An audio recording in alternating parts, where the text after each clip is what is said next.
మీరు కొత్తగా business start చేయాలనుకుంటున్నారా? మార్చ్ 16-17 హైటెక్స్ లో ఫ్రాన్సెస్ ఇండియా బిగ్గెస్ట్ ఫ్రో ఎక్స్పో. లంచం లంచం లంచం ఎక్కడ చూసినా ఇదే.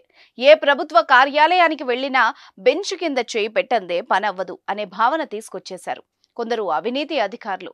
దొరికిన కాడికి దోచేసి కోట్లకు పడగలెత్తుతున్నారు. వాళ్ళు తీసుకుంటున్న జీతం వేలల్లో అయితే ఆస్తులు మాత్రం కోట్లలో ఉన్నాయి. మేల్ ఆఫీసర్సే కాదు, మహిళా అధికారినిలది కూడా ఇదే తంతు. తాజాగా ఏసీబీ వలకు మరో అవినీతి చేప చిక్కింది.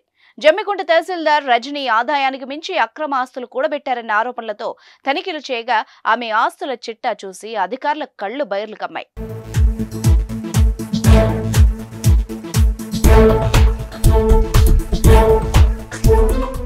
జమ్మికుంట తహసీల్దార్ రజనీ ఆమె సన్నిహితుల ఇళ్లపై బుధవారం ఏసీబీ సోదాలు చేసింది.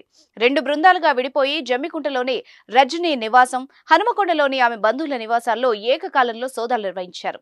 గత ఎంఆర్ఓగా పనిచేసిన ప్రాంతాల్లో ఆమెకు సన్నిహితంగా ఉన్న రియల్ ఎస్టేట్ వ్యాపారుల ఇళ్లలోనూ సోదాలు నిర్వహించారు.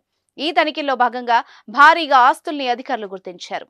2 అంతస్తుల భవనం, 21 ఇంటి స్థలాలు, 7 ఎకరాల వ్యవసాయ భూమి, 2 కార్లు, 3 బైక్లు, 1.5 లక్షల నగదు, బ్యాంకులో మరో 25 లక్షలు, కిలోన్నర బంగారు ఆభరణాలను గుర్తించారు. వీటి డాక్యుమెంట్ విలువ 3.20 కోట్లుగా ఉంటుందని లెక్కగట్టారు. బహిరంగ మార్కెట్లో 12 కోట్లకు పైగానే విలువ ఉంటుందని అంచనా వేసినట్టు ఏసీబీ డీఎస్పీ రమణమూర్తి తెలిపారు.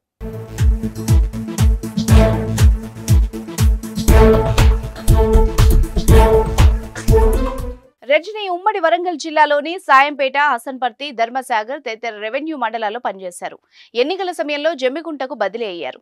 గతంలో పనిచేసిన మండలాల్లో అవకతవకలు, ధర్మసాగర్ మండలంలో భూ వివాదం, జమ్మికుంటలో కొన్ని వివాదాస్పద నిర్ణయాలు తదితర అంశాలపై ఏసీబీకి ఫిర్యాదులు వెళ్లినట్టు సమాచారం.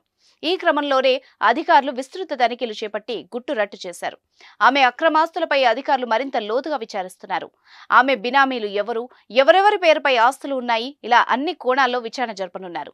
మరింత దర్యాప్తు చేసి ఆమె అవినీతి చిట్టాను బయటకు లాగనున్నారు. ప్రస్తుతం ఆమెను అరెస్ట్ చేసి రిమాండ్కు తరలించారు.